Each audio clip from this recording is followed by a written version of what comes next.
Hello guys, welcome back again. आज हम study करने वाले हैं क्लास 11 के प्लांट मॉडिफिकेशन में रूट के मॉडिफिकेशंस के बारे में। एडवेंटियस रूट यानी अपस्थानिक मूल के जो विभिन्न प्रकार के रूपांतरण थे उनका डिस्कशन हम कर चुके हैं ऑलरेडी। आज हम देखेंगे मूसला मूल के जो रूपांतरण होते हैं उनके बारे में।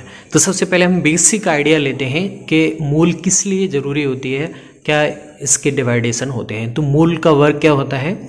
प्लांट को एक आलम्बन प्रदान करना, सपोर्ट प्रदान करना, साथ में ही भूमि से यानी कि मृदा से जल और खनिज लवणों को अवशोषण करके प्लांट के सारे हिस्सों तक पहुंचाना। ओके, ये वर्क होता है मूल का। अब हम मूल को अगर डिवाइड करें तो ये दो तरह से हो सकती है। एक होती है मूसला मूल, दूसरी होती है अपस्थानिक मूल। मूसला मूल यानी कि टैप रूट, अपस्थानिक मूल यानी कि एडवेंटियस रूट।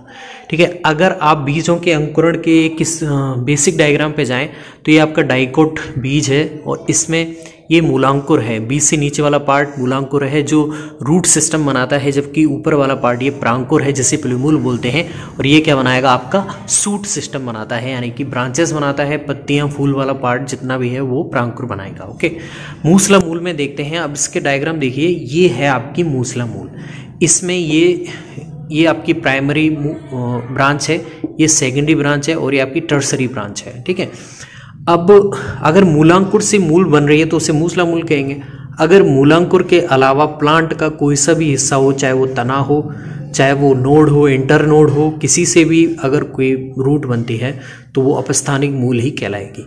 अब यहाँ पे अपस्थानिक मूल का एक डायग्राम देखिए। ये अपस्थानिक मूल में भी फाइब्रस मूल होती है, उसका डायग्राम है। तो यहाँ पे देखिए, कोई भी आपको एक बड़ी और मोटी मूल दिखाई नहीं दे रही है। यहाँ पे मूसला मूल की वृद्धि अवरुद्ध हो गई है और उसकी जगह पे कैसी छोटी छोटी ब्रांचेस निकल रही हैं शाखित रूप में, तंतु नुमा आकृति में। तो ये अपस्थानिक मूल है। ठीक है, अब हमने अपस्थानिक मूलों में रूपांतरण देखा था, चाहे वो भोजन के लिए हो, चाहे वो सपोर्ट के लिए हो, चाहे वो आपके किसके लिए हो, श्वसन के लिए। यहाँ पे हम दो तरह के रूपांतरण देखेंगे। एक तो भोजन के लिए होता है, दूसरा श्वसन के लिए होता है, जो कि अपस्थानिक मूल और मूसला मूल दोनों में सेम चलता है। ठीक है, तो हम बेसिकली यहाँ पे देखेंगे भोजन के लिए रूपांतरण। तो यहाँ पे सबसे पहला रूपांतरण देखिए, ये आपको जो डायग्राम दिख रहा है ये किसका है? ये होता है आपके सलजम का, जो कि रूपांतरण है मूसला मूल में भी कुंभी रूपी आकृति में रूपांतरण है मूल का। तो इसमें देखिए, ये जो पार्ट है इसे बोलते हैं हम मूल का आधारीय भाग, ये मध्यवर्ती भाग, और ये कौन सा है? सिरे वाला भाग। तो इसका आधारीय भाग और मध्यवर्ती भाग ये कैसे फूले हुए हैं, जबकि सिरे वाला भाग है ये कैसा है? तंतुनुमा आकृति में है। तो अगर इस आकृति मॉडिफिकेशन होता है तो उसे कहेंगे कुंभी रूपी, यानी कि घड़ी की आकृति है, जैसे घड़ा होता है उस तरह से इसकी आकृति है। ठीक है, ओके, ये किसका हो गया? सलजम का हो गया। अब हम देखते हैं शंकु रूपी मॉडिफिकेशन मूसला मूल का, और ये किस में मिलता है? ये आपके मिलता है गाजर में। तो गाजर में आप देखिए, ये कौन सा है मूल का? ये आधारीय भाग है। ये कैसा है? चौड़ा है, काफ़ी फ्लैट है, चौड़ा है। लेकिन जबकि अब मध्यवर्ती भाग से सिरे की तरफ इसकी आकृति सकरा होता जा रहा है। तो एक इसका अगर हम तुलना करें शंकु से, तो शंकु इस तरह से होता है, आधारीय भाग चौड़ा होता है, मध्यवर्ती भाग से सिरे तक ये सकरा होता जाता है। तो इसीलिए इसे बोलते हैं शंकु रूपी रूपांतरण। कोनिकल, इंग्लिश टर्म भी याद रखना। ठीक है, कोनिकल टैप रूट किस में मिलेगी? आपकी गाजर में मिलेगी। अब हम जाते हैं तर्कु रूपी। तर्कु किस में बनते हैं? आपके जब डिवीज़न होते हैं माइटोसिस या मियोसिस, उसमें तर्कु इस तरह से बनते हैं। ठीक है, स्पिंडल फॉर्म। तो वहाँ पे इसी तरह का इसका डायग्राम है। अगर आप देखें, इसका आधारीय भाग है वो सकरा है, इसका सिरे वाला भाग है वो सकरा है, लेकिन मध्यवर्ती भाग है वो कैसा है? फूला हुआ है। तो इस तरह से इसे तर्कुनुमा आकृति से इसे प्रतिस्थापित कर सकते हैं, इसीलिए इसे तर्कु रूपी रूपांतरण कहते हैं। गांठदार मूल है, इसमें इसकी कोई आकृति स्पेसिफिक नहीं होती है। मूल है कैसी हो जाती है? गांठनुमा आकृति में परिवर्तित हो जाती है।